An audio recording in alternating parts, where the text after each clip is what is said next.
Hello students, my name is Rajkumar Sharma. My initial is RKS sir, BTech IIT Dhanbad and author of Road Solution. ठीक है, तो आज मैं आपको बताने जा रहा हूँ एक कॉन्सेप्ट है जिसके लिए हम लोग इंटीग्रेशन का डिफरेंशिएशन का हेल्प लेते हैं फॉर मैक्सिमम मिनिमा, लेकिन अब आपको उसका हेल्प लेने की जरूरत नहीं पड़ेगी. The maximum range at any height formula without use of differentiation by RKS sir, BTech IIT Dhanbad. ठीक है, तो बताता हूँ. देखिए, सपोज करो this one is the ground. आपने यहां से एक पार्टिकल को प्रोजेक्ट किया, ग्राउंड से नहीं, कहीं से भी प्रोजेक्ट करो, ये कोई मैटर नहीं करता, कहीं से प्रोजेक्ट करो. ये आपने यहां से एक पार्टिकल को प्रोजेक्ट किया इस वीडियो से. अब आप ये चाहते हो, यू की वैल्यू फिक्स है, अब ये चाहते हो कि पार्टिकल ऐसे मूव करते हुए ऊपर जाए और इस टॉप से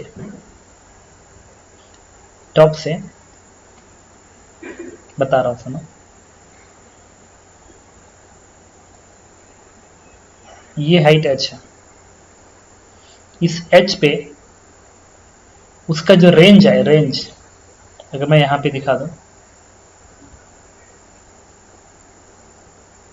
1 सेकेंड, एक हॉरिजॉन्टल लाइन ड्रॉ करना पड़ेगा.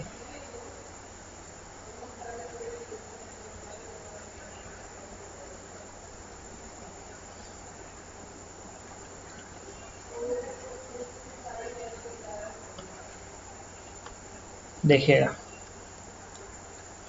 ये पार्टिकल जब ऐसे आया ना, इस तरीके से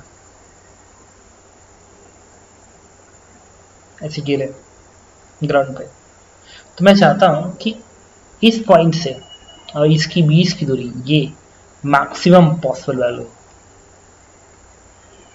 ये वैल्यू मैं चाहता हूं मैक्सिमम हो जाए. 1 सेकेंड, मैं चाहता हूं कि ये वैल्यू मैक्सिमम हो जाए. This R should be maximum. तो हमें क्वेश्चन में सिर्फ क्या पता है, यू पता है और एच पता है, बाकी मुझे कुछ नहीं पता है. ठीक है, अगर आप एंगल अलग अलग प्रोजेक्ट करोगे तो इस आर की वैल्यू अलग अलग आएगी. अब मैं चाहता हूं कि इस आर की वैल्यू यहां से लेके यहां तक की दूरी है, इसकी वैल्यू मैक्सिमम है, एज पॉसिबल मैक्सिमम है. तो आपको क्या करना होता है मैं बताता हूँ. इसके लिए जो बेसिक है उसके लिए आप इसको थीटा मानते हैं, इस पॉइंट का कोऑर्डिनेट आप मानते हैं x, h, फिर टेरिटरी इक्वेशन लिखते हैं, फिर फंक्शन को डिफरेंशिएट करते हैं, तब जाके आंसर आता है. अब उसे करने की जरूरत नहीं है. इस r की जो मैक्सिमम पॉसिबल वैल्यू है ना, वो इसको गवर्न करता है, u इंटू भी अपान जी, इसको गवर्न करता है, ऑलवेज वैलिड है. This formula is used where u is the initial velocity and v इस पॉइंट की वेलोसिटी है, ये पॉइंट की वेलोसिटी भी है. अब कोई पूछे ना कि ये वेलोसिटी कितनी होगी, ये जो वेलोसिटी v है इसकी वैल्यू v कितनी होगी, इस h के टर्म में, इस u के टर्म में निकाल सकते हो. v का स्क्वायर इक्वल्स टू u का square minus 2g h, u का square minus 2g h displacement ऊपर हुआ ना, ये वाला h ऊपर हुआ इसलिए प्लस, g नीचे तो इसलिए माइनस लिख दिया. इस v की वैल्यू उठा के प्रेस कर दो, इस r की मैक्सिमम मिल जाएगी, and always valid, always. where u is initial velocity of particle, where u is initial speed of particle, and v is speed of particle at h height. v is speed of particle at h height, and r max is maximum distance, maximum range at h height above या down the projection point. projection point से h height ऊपर. अगर range maximise करना है, इस दूरी को maximise करना है, तो ये दूरी मैक्सिमम इस फॉर्मूले को करेगी. ठीक है, चलो ये क्वेश्चन अप्लाई करते हैं. जैसे क्वेश्चन 1, इस सिंपल क्वेश्चन से शुरू करते हैं ना, ग्राउंड टू ग्राउंड. फिर देखो एक एक करके हम सारे क्वेश्चन करेंगे. ग्राउंड से प्रोजेक्टर ऐसे, कोई कह रहा है इस आर की मैक्सिमम वैल्यू कितनी हो सकती है, इनिशियल स्पीड यू है, तो ग्राउंड लेवल पे ही है ना, तो टकराते समय यहाँ की स्पीड भी क्या होगी, यू ही होगी. भी फॉर्मूला क्या होता है, R max equals to U V upon G. तो यू इनिशियल स्पीड है, भी उस लेवल पे, जिस लेवल पे मैक्सिमाइज करना है उस लेवल पे स्पीड, तो यहाँ का तो भी यू आएगा. तो ये आर मैक्स की वैल्यू कितनी आती है? R max is you initial और यहाँ का फाइनल दैट इज यू अपान जी। याद करो यही फॉर्मूला था यू स्क्वायर अपान जी आता। साइन टू थीटा 1 होता है, U square sine two theta upon G, तो साइन थीटा 1 क्या आता है। ये क्वेश्चन और करते हैं। कोई आपसे कहे ना, अगले पेज पे चल के कोई आपसे ये कहे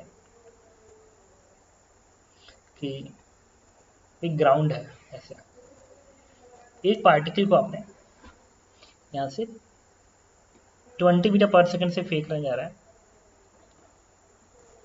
मैं चाहता हूं कि इसको एक ऐसे पर्टिकुलर एंगल से फेंकूं ताकि यहां से 2 मीटर की दूरी पे रेंज मैक्सिमम आए, मतलब finds maximum range at height of 10 metre, let's 10 metre. मतलब यहां से 10 मीटर की हाइट पे अगर आप जा रहे हैं तो ये दूरी मैक्सिमम है, ये दूरी मैक्सिमम है। तो पार्टिकल ऐसे जाएगा, तो इस ये जो दूरी है ना, ये दूरी इस आर मैक्स की वैल्यू कितनी होगी ये निकालना है। क्या करेंगे आप? Again R max is equal to initial speed u 20 है, वी अपान जी, वी निकालना है, यहाँ की स्पीड वी होगी। तो दिस वी का square is equal to u का स्क्वायर 20 का स्क्वायर प्लस 2 माइनस जी, और डिस्प्लेसमेंट ऊपर हुआ ना इसलिए प्लस एच, तो जाएगा 400 माइनस ये बनेगा 200, इट इज 200।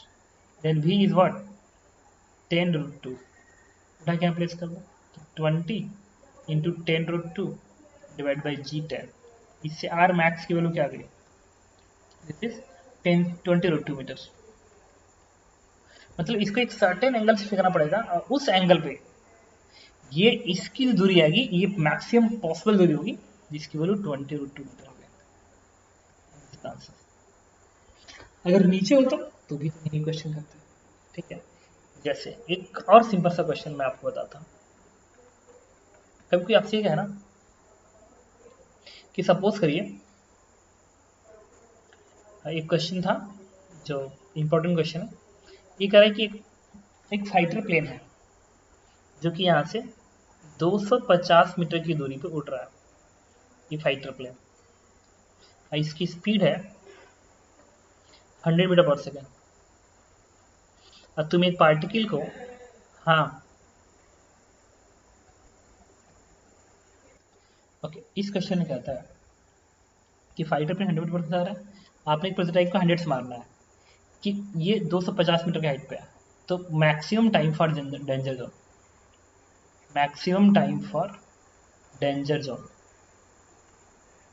मतलब इसका एक डेंजर जोन होगा जिसके रीजन में आप इस प्रोजेक्टाइल से इसको मार सकते हैं और एकदम डायमेट्रिकली जा रहा है ऐसे, तभी तो मैक्सिमम पॉसिबल टाइम आएगा डेंजर जोन का।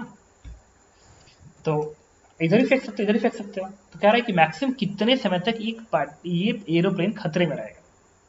तो क्या करेंगे आप, इसकी मैक्सिमम निकालेंगे, आर मैक्स की निकालेंगे। तो आर मैक्स की वैल्यू क्या आएगी? देखो again u v upon g, u क्या 100, भी निकालना बाकी है, तो यहाँ का भी निकालेंगे ना इसके सहायता से ऐसे, ये वाला भी निकालेंगे। तो भी की वैल्यू क्या लिखेंगे? यू का स्क्वायर, यू कितना 100 का स्क्वायर माइनस 2 जी इंटू एच कितना है 250, भी आ गया, भी उठा के यहाँ प्लेस कर दो, आर मैक्स आ गया, ये आ गया 10 भी। अब maximum time for danger zone क्या होगा? ये दूरी है 10 भी, इधर भी 10 भी, तो टोटल 10 भी का ट्वाइस करेंगे और इसकी स्पीड कितनी है 100, इससे डिवाइड कर दो आंसर। ओके ठीक है। सिमिलरली ये क्वेश्चन और करता है। याद करो आपके मॉड्यूल में ऐसे क्वेश्चंस होते हैं कि एक पार्टिकल को मैंने फेंका है 20 मीटर पर सेकंड से और ये हाइट है सपोज करो 10 मीटर। बताओ इस टावर से मैक्सिमम कितना दूरी पे जाके गिरेगा, इस एक्स की मैक्सिमम वैल्यू बताइए। याद करो इसको थीटा माना जाता है, फिर इसका डेरिवेटिव में रखा जाएगा, फिर डिफरेंशिएट करके तब आंसर आएगा। इस एक्स की सीधे मैक्स वैल्यू कैसे लिख सकते हो? U v upon g, u क्या है 20, भी क्या है, अंडर रूट ऑफ यू का स्क्वायर 20 का square minus 2g into h, displacement नीचे है ना, नीचे, तो -10। और दिस वैल्यू इज 400 और ये 200, ये आएगा 10√6 ना, कैलकुलेशन चेक कर लेना, ठीक है। इसको उठा के हम प्लेस कर दो, यू की वैल्यू 20, बी की value 10√6, cancel out, it is 20√6, और यही आंसर है। समझ रहे हो? तो एक बहुत ही सिंपल अप्रोच है, इसके सहायता से आप खूब आराम से अच्छे अच्छे क्वेश्चन डील कर सकते हो। कि किसी भी हाइट पे कोई पूछे कि मैक्सिमम पॉसिबल रेंज कितना आएगा, तो आप इस फॉर्मूले का यूज करो और आपको आंसर देगा। Okay, thank you. एक और बात, यहाँ वाला कंफ्यूज मत होना, एक एरोप्लेन आ रहा है 100 मीटर पर सेकेंड की स्पीड से, अब तुम मान लो टेररिस्ट हो, इधर मार सकते हो, इधर, तो कितने समय तक खतरे में रहेगा? तो क्या वो डायमेट्रिकली निकलेगा, ऐसे डायमेट्रिकली जाएगा, मैक्सिमम टाइम वही तो रहेगा उसका, उसके अलावा इधर उधर से निकलेगा तब तो अलग बात है, तो और कम टाइम देगा। तो डायमेट्रिकली अपोजिट में सबसे कम टाइम, ज़्यादा से ज़्यादा टाइम लगेगा। तो अब उस हाइट पे आर मैक्स कितना है, जितना इधर उतना इधर, तो टोटल टाइम क्या होगा, आर मैक्स का double divide by speed 100। Okay.